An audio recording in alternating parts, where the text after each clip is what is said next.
Job भी है, family भी है और साथ में बच्चों के एग्जाम्स हैं। कैसे इस तरह से अपने आप को रेडी करें और बच्चों को भी रेडी करें, कैसे मैनेज करें सब कुछ, आज इस पर बात करते हैं।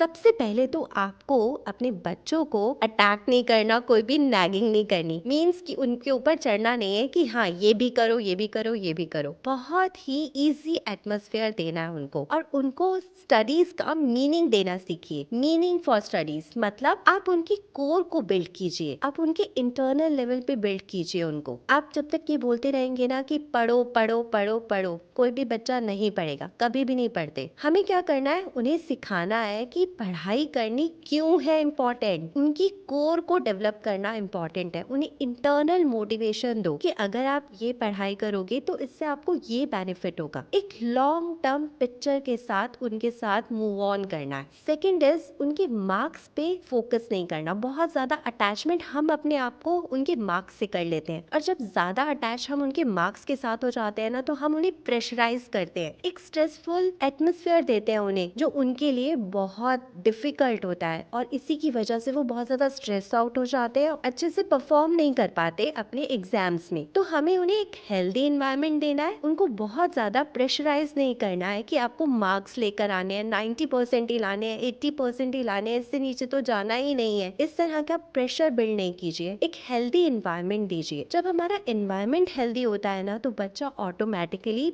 पढ़ना शुरू करता है। तो उसे अच्छा खाना है वो दीजिए, पॉजिटिविटी उसके अंदर लेकर आइए, बहुत ज्यादा पॉजिटिव एटमॉस्फेयर देना, पॉजिटिविटी से उसे आगे बढ़ाना जरूरी है। कहते हैं ना, गीता में भी बोलते हैं कि फल की इच्छा मत करो, एक्शन पे वर्क करो। तो उनके साथ जुड़ जाइए और एक्शन पे वर्क कीजिए, उनके साथ उनकी परफॉर्मेंस को बिल्ड कराने में हेल्प कीजिए, उनको एक हेल्दी एटमॉस्फेयर दीजिए जिससे वो उस चीज को स्टेप बाय स्टेप अच्छे से कर सके। जब हम बहुत ज्यादा मार्क्स के ऊपर फोकस करेंगे तो इतना स्ट्रेस बिल्ड हो जाएगा कि वो परफॉर्म ही नहीं कर पाएंगे। तो मार्क्स पे कंसंट्रेट ना करके आप उनकी हेल्दी और हैप्पी अचीवमेंट्स पे वर्क कीजिए। सेकेंडली, जैसे मैंने कहा कि एक पॉजिटिव एनवायरनमेंट देना है, तो उसका मतलब ये है कि उनको एक कमरे में बंद करके सिर्फ स्टडीज के लिए नहीं रखना है, उन्हें बाहर भी लेके जाना है, उनके साथ कुछ मी टाइम भी क्रिएट करना है, सो दैट कि उनको रिलैक्सेशन हो। एक टेक्निक है पोमोडोरो टेक्निक। अब पोमोडोरो टेक्निक में क्या होता है कि हम 1 या 2 घंटा कॉन्सेंट्रेशन से पढ़ते हैं, उसके बाद हमें 5 to 10 मिनट्स का, it depends on person to person, एक ब्रेक लेना होता है। तो वो ब्रेक उन्हें दीजिए, स्मॉल स्मॉल इंटरवल्स पे उन्हें ब्रेक दीजिए ताकि उनका माइंड रिलैक्स मोड पे भी जाए। जब हम रिलैक्सेशन के साथ स्टडीज को कंबाइन करके आगे पढ़ते हैं तो हमारी प्रोडक्टिविटी जो है वो इन्हांस होती है।